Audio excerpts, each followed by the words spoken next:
Cipto Mangunkusumo adalah seorang yang cerdas dan rajin. Gurunya Distovia menjulukinya, Een Begaaf de Leerling, atau dalam bahasa Indonesia, seorang murid yang berbakat. Bakat itu pula yang mengantarnya menjadi terkenal karena mampu meredam wabah pes di Malang pada 1910. Pemerintah memberinya tanda jasa Ridderkruis Lencana Kehormatan Belanda. Alih-alih bangga dan mengucap terima kasih kepada pemerintah kolonial, Cipto Mangunkusumo justru mengembalikan lencana itu. Ia tidak sudi menerima penghargaan dari pemerintah Belanda yang menjajah pribumi Hindia seperti dirinya. Cipto Mangunkusumo lahir di Pecangakan, dekat Ambarawa tahun 1886. Setelah lulus sekolah ELS pada 1899, ia melanjutkan studi di Stovia, sekolah dokter di Batavia. Ia lulus dari Stovia pada 1905.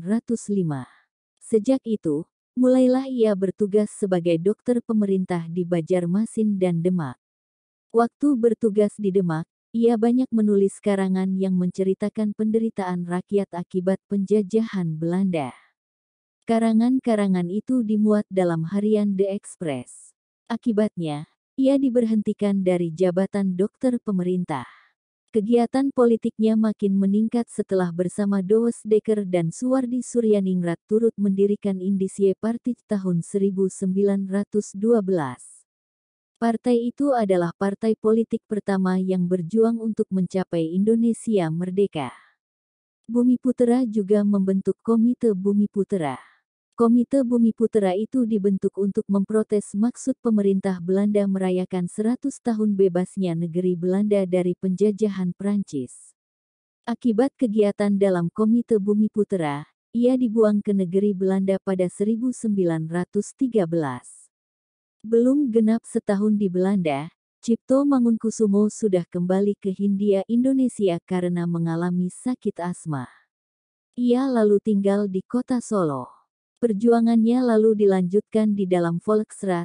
Ia terus mengkritik pemerintah Belanda dan membela kepentingan rakyat kecil. Akibatnya, pada 1920, ia diusir dari Solo. Selama di Solo, ia menjalankan praktik sebagai dokter secara swasta. Ia juga giat mengembangkan studi klub bernama Kartini Club. Dari Solo, ia dibawa ke Bandung dan tinggal di sana sebagai tahanan kota. Namun, kegiatan politiknya tidak berhenti. Rumahnya menjadi tempat berkumpul dan berdebat tokoh-tokoh pergerakan nasional. Pemerintah Belanda kembali mengambil tindakan. Pada 1927, Cipto Mangunkusumo dibuang ke Banda Neira. Setelah 13 tahun tinggal di Banda Neira, ia dipindahkan ke Ujung Pandang. Dari Ujung Pandang, ia dipindahkan lagi ke Sukabumi, Jawa Barat. Namun, udara Sukabumi tidak cocok untuk penyakit asma. Ia pun dipindahkan lagi ke Batavia. Pada tanggal 8 Maret tahun 1943, karena penyakit asma itu, Dr. Cipto Mangunkusumo meninggal dunia di Batavia. Ia dimakamkan di Watu Ceper, Ambarawa. Atas jasa dan pengorbanannya sebagai pejuang pembela bangsa, pemerintah Indonesia memberi gelar Pahlawan Kemerdekaan Nasional pada tahun 1964.